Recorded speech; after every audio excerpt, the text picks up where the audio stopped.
Hi. Hi, hi, hi, hi, hi, hi, hi, hi, hi, hi. You thought I forgot, and the truth is I almost did. And don't I sound sleepy? I am sleepy. Yay. All right, you guys, welcome to another episode of Morning Tea where we sit in our sleepwear and discuss current events. Today's tea is Arrowhead sparkling water in lemon lime. I've been really wanting a refreshing drink in the morning, and sparkling water has been my ish. Hi, Tiana. Thank you for checking in. Okay, so I forgot about morning tea last week. My bad. I didn't clean any of this off. You can tell, it's been a morning. I woke up. I'm tired. Hi, Lynn J. Okay, so thank you so much for joining me for this episode of Morning Tea. Let's first talk about. Let me take off my Wi-Fi. Okay, let me write down the squad. Let's do some political stuff first because I don't want to forget about it. And then we got to talk about Wendy Williams. Squad. Okay. So first let's talk about, what's his name? Ricardo Rosselló. Rosselló. Rosselló. He is the governor of Puerto Rico, and girl, some group chats between him and his peoples have been found, and they're misogynistic group chat texts. There is homophobic texts. So the people of Puerto Rico have risen up and they want that man to resign, and they have been protesting outside of his mansion for his resignation. And if he doesn't resign, they're going to go forward with the investigation to look into the tweets and whatnot, and then he will start the impeachment process. So he could either resign peacefully or they're going to impeach him. And his chief of staff already quit because of the death threats they were getting towards his family. So he said he had to think of his family.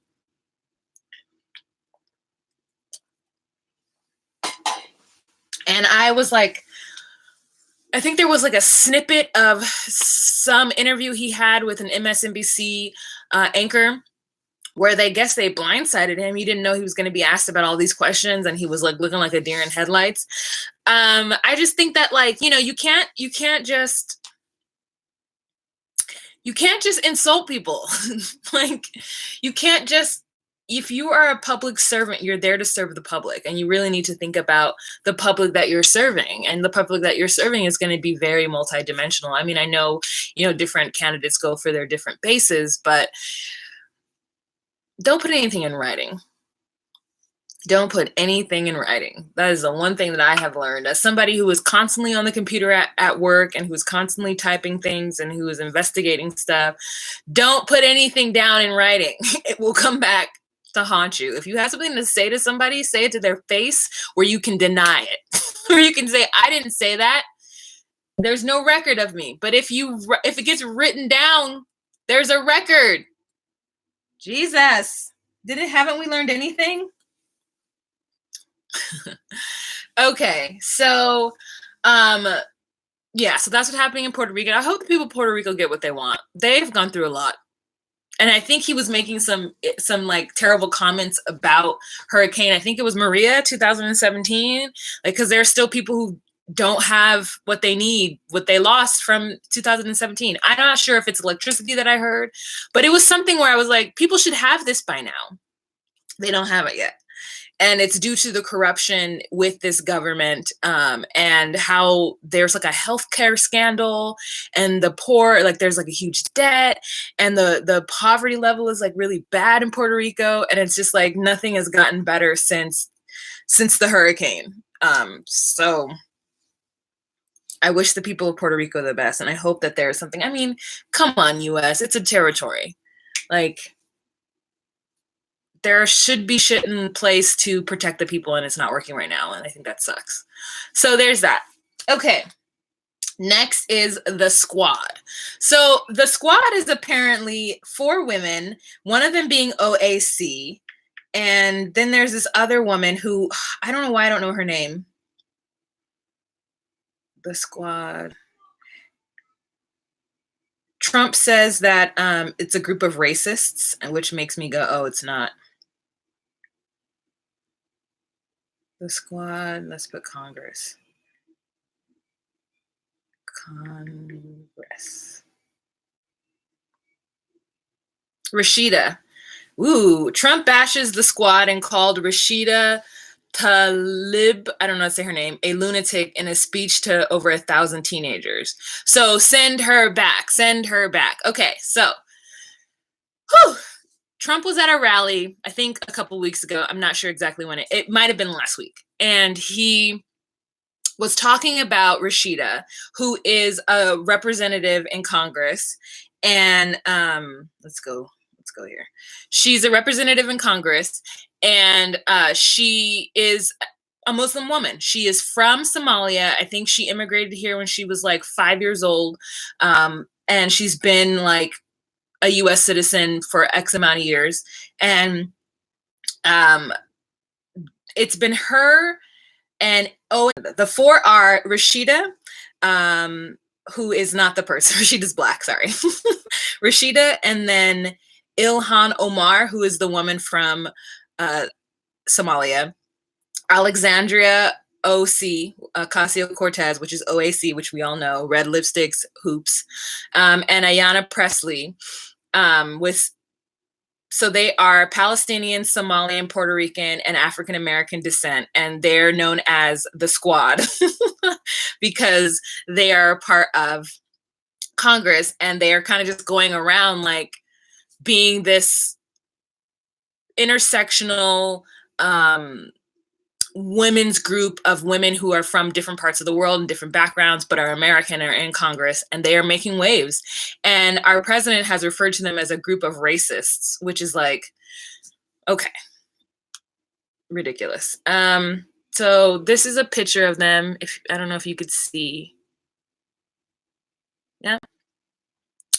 Okay. So anyways, I was watching this interview with Omar, or Oman. What's her last name? I don't know her first name. I don't want to mess it up, but I can say her last name. Omar. With Omar, and this reporter is asking her, like, if she, I guess, how she voted and if she would rebuke certain policies that were come through and like behaviors or whatever. And she says, I'm really tired of having to say once a day, I don't support Al-Qaeda. I don't do this. I don't do that. Meaning that every time she's asked a question, it's always has something to do with her religious background and whether or not she is a true American. And she has this like thing she needs to say all the time to let everybody know that she doesn't support terrorism and that, what her values are as an American and as a woman and as a Muslim, over and over again, to kind of make people feel placated and happy with her when she says her other constituents don't have to answer those questions. Like her counterparts, her white counterparts, her male counterparts don't have to answer whether or not they support Al-Qaeda or not. And like, I was really in agreement with that. Like, why should she have to continuously talk about how she's not that kind of Muslim? Like, as though there aren't a billion Muslims in this world and only like a fraction of a percent of them are part of a terrorist organization. It's like, it doesn't make any sense that it's kind of synonymous, And so she's now having to like defend her religion in every case. And I think that it is crazy that she should have to do that. So I think it's so cool that they're called the Squad. They are really a group of women to be watching out for. And I just think it's so cool. So let me try to say their name again. Rashida Tlaib, that's wrong. She's African American. Ilhan Omar, who is of Somalian descent, Alexandria Ocasio-Cortez, who is of like Puerto Rican descent, and Ayanna Pressley, who is, she must be of Palestinian descent. Or I could be having that all wrong. Maybe Rashida is not the black person. Who knows, girl? But I'll get it together and talk about it next time. But yeah, so anyways, that's what's happening with them. And so Trump has, okay, so then Trump was had a rally, and at that rally, he was talking about Omar, and he was saying how she's kind of blase about Al-Qaeda, and how she made certain comments. And I was watching another news show, I believe it was The Nation, Beautiful Bastards. Phil DeFranco. It was the Phil DeFranco show, and he was talking about how he was going one by one with all the things that Trump was saying about her, Oman, and saying this is what he's referring to and putting it in context.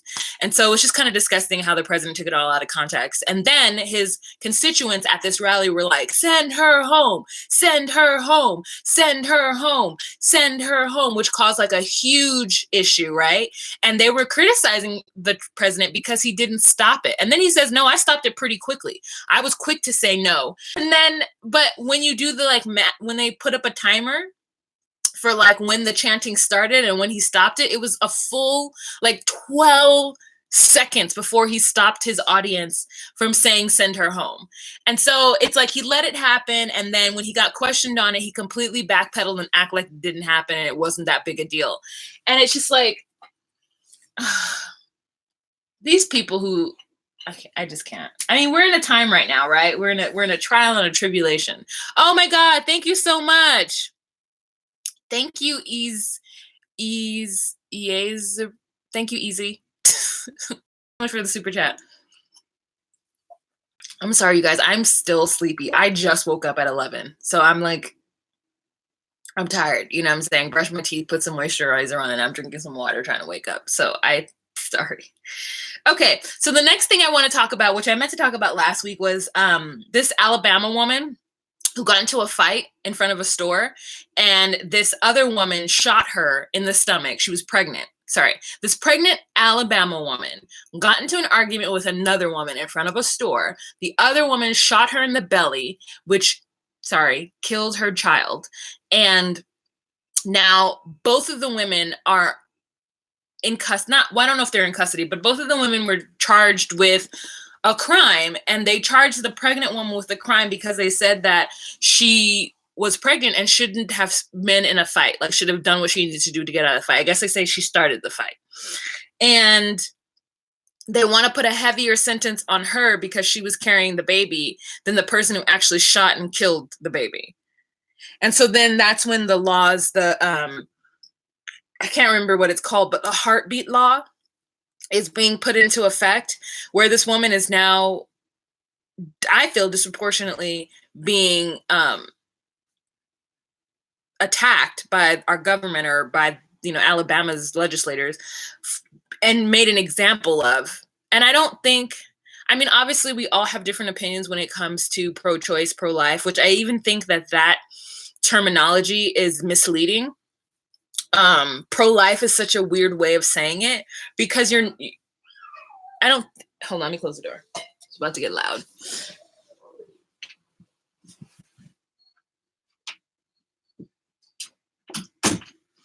I feel like saying, I don't know. And I just don't think it's anybody's job to tell a woman what she should do. 1, 2. And I also don't think, I also do not think that a fetus is a person. So, like, I'm okay with I don't know what it is. Is it 6 weeks? Because it isn't a heartbeat. It's cells doing things. I don't know. So I would have to do more research, but bottom line is I don't think abortion should be illegal, because I really do feel like people who are considering having abortions are having abortions for whatever reasons, and that is their business. But also,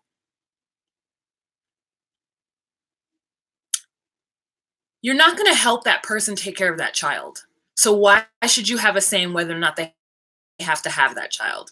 And then there are people who are like, well, it's personal responsibility. Yes, we can all say that. If there was personal mental illness, but that's so right? Like, humans aren't going to be responsible. Like, so you have to, you have to make room for that non-responsible group of people and put laws into effect that help them. Because I honestly think that when you have people born into poverty, you have more because they don't want to be impoverished. They want to be better, and the only way they know to be better is crime. And let me know if I'm back. Okay, great.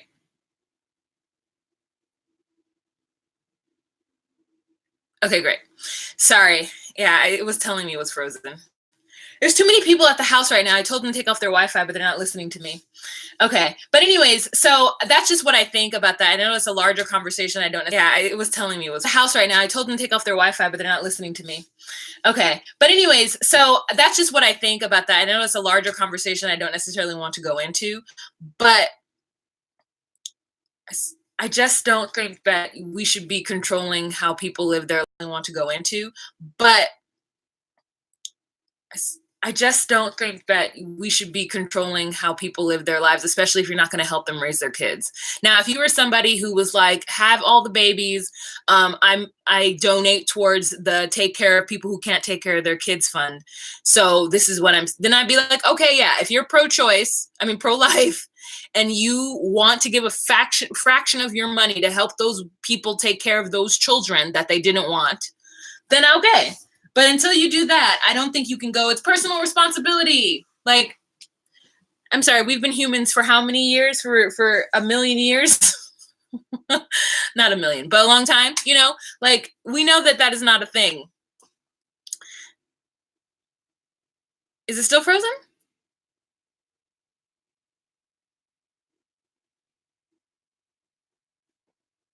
Okay, I don't think it's frozen anymore. Okay, so anyways, let's move on from some less heavy topics. So yeah, that woman is now being tried, which is like crazy to me because she put her child in danger, they said. All right, so Harriet Tubman movie. So they're coming out with a Harriet Tubman movie. It looks like it's going to be good too. I feel like this is the time. Like, all these movies need to come back. Speaking of things not come back, all these movies need to be made in this time. Oh, it's skipping. It's good. Hold on. Let me ask again for the Wi-Fi to be taken off.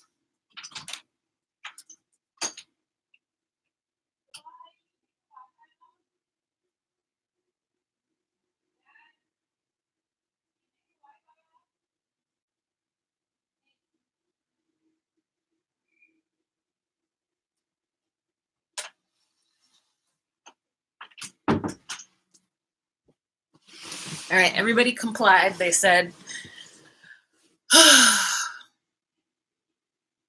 are we still skipping?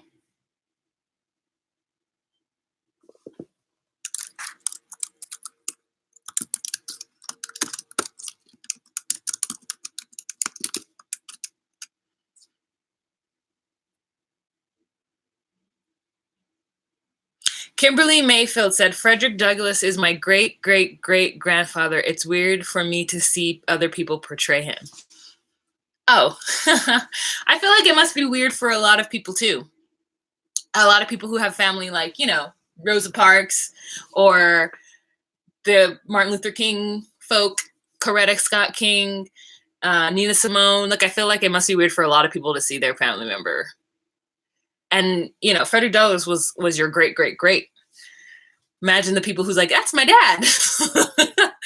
So many people have portrayed Martin Luther King. Like, it's crazy. But you're right. That's got to be jarring. Okay. So, what was I going to say? Yeah, the Harriet Tubman movie is coming out. I don't know when. So we've got a lot of fun stuff coming out, but the trailer's already out, so you should check it out. I haven't watched it fully. I watched a little bit of it. The woman who got to freedom, and then she changed her name, and it was coming back to try to help people. And had a pistol in her hand. I'm just like, all right. The more I learn about Harriet Tubman and all the things that she did throughout in history during that time. I was like, that is so awesome.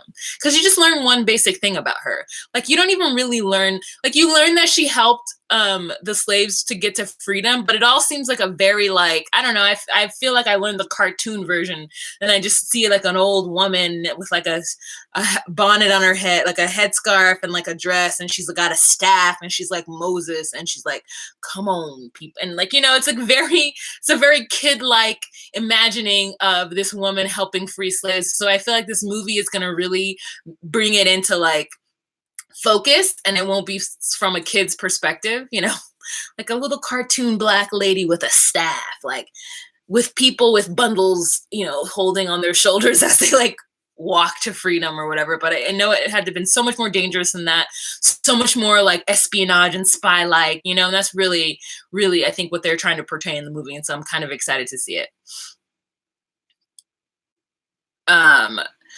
Amina says, I'm not here for Harriet Tubman movie. I'm so tired of black trauma narrative. Oh, I don't feel like it's going to be black trauma. I feel like it's not a fun, but it's like a positive outcome, So I'm definitely there to see it, because I do want them to make more movies about black stories. And I feel like now is the time for these movies to come out. And I think the black audience will really go. So I'm like, I'm really excited for it, and I will see it. I don't feel like it's going to be like When They See Us. Like When They See Us is like black trauma with a like really bad outcome. Whereas I feel like, Harriet Tubman, while there probably will be stressful things throughout the movie, it's not going to hit home the way When They See Us will. I feel like nothing could be worse than Rosewood, I keep saying it, but nothing could be worse than Rosewood.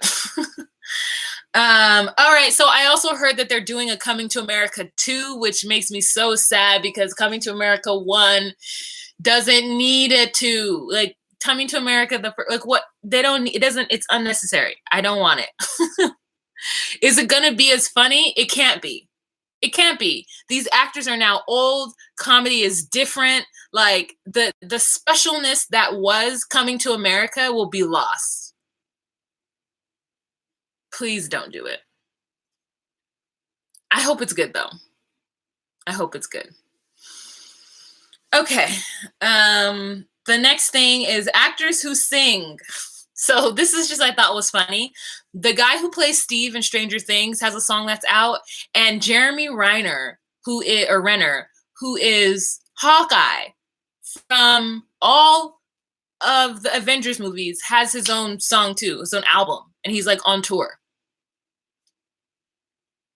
Hawkeye?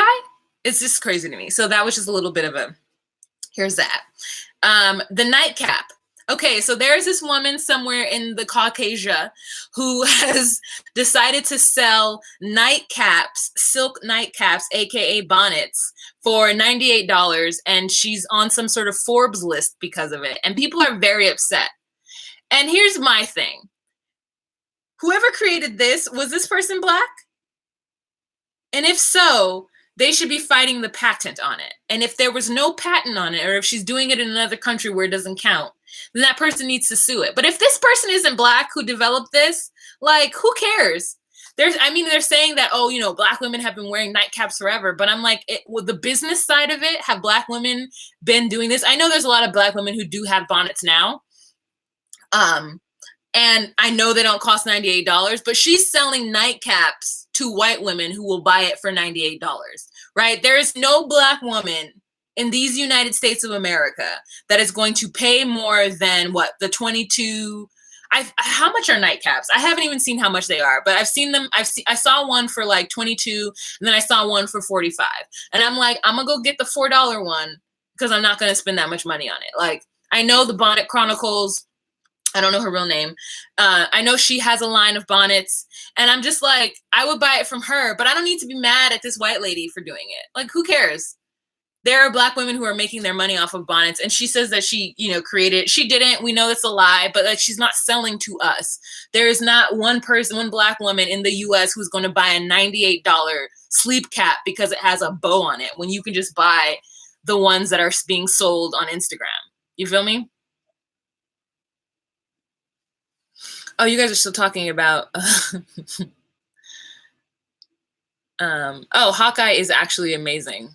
No, I know he can. I'm not saying he can't sing. I just think it's crazy that he has an album out. Yeah, I just think it's crazy that he has an album out. Like, I'm just like, Hawkeye? Whoa. I mean, yeah, I heard the song and it's good. It reminds me of Love Potion #9, even though it isn't. So yeah, anyways, people are up in arms about it. And I'm like, there's no reason to, like, you know, I mean, it's Black Twitter, obviously, but I'm like, there's no reason to get all up in arms and about it. It's not like she's saying she created it and now every single bonnet is $98. Like, girl, we know who did it. She's trying to make money in her market. Okay, so here's a little bit of gossip. Nicole Murphy has been spotted with Lila Rashawn's husband in Italy. And then Lisa Ray commented, hey, Nicole, you're going after this person's husband too? Shake my head. So apparently, I guess she went after Lisa Ray's husband at some point. My thing is like, what do you mean she? I mean, I know I just said she went after, but like, these men are married.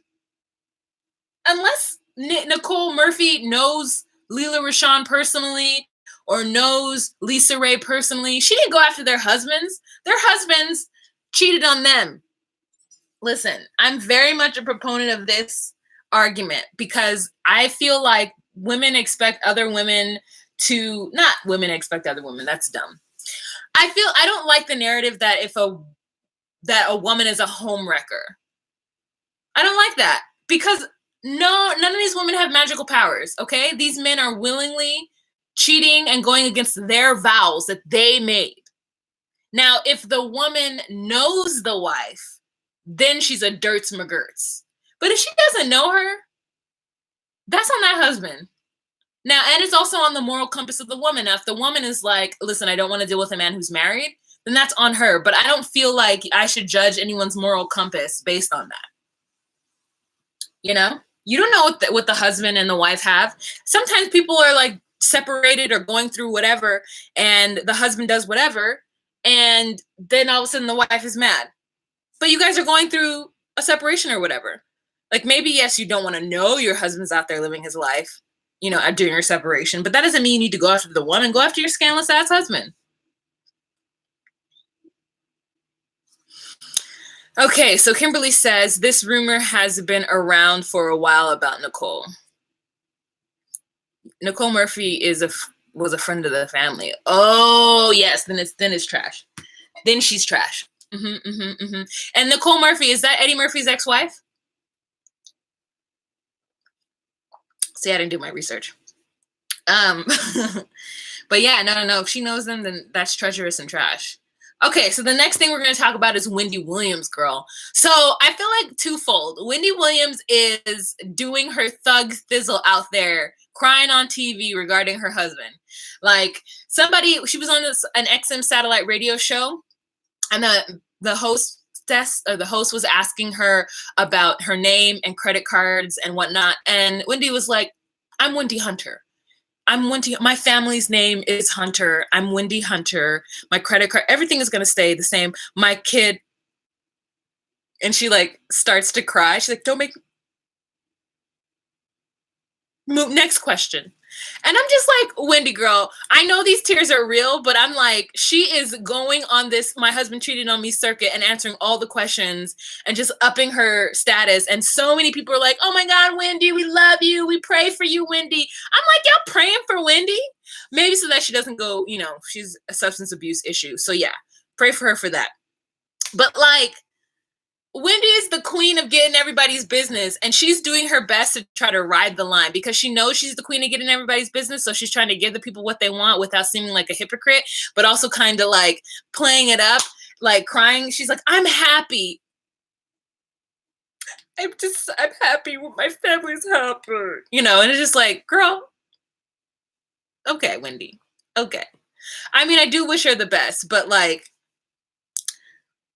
you know, rumors have been abound about her husband cheating, and she's known about her husband cheating for so long, and she has just dealt with it. And now that it's coming to light, it's like, okay, Wendy, we all know your husband's been cheating on you. We all know that it's hurtful. And I feel bad for her, but I don't want to talk about it. I feel like it's her personal business. And I know why she's going on this circuit, because she'd be all up in everybody's business. But I'm like, I don't need to talk about Wendy Williams, but I do because people want to talk about Wendy Williams. I low-key think she's trying to make herself seem happy. I guess.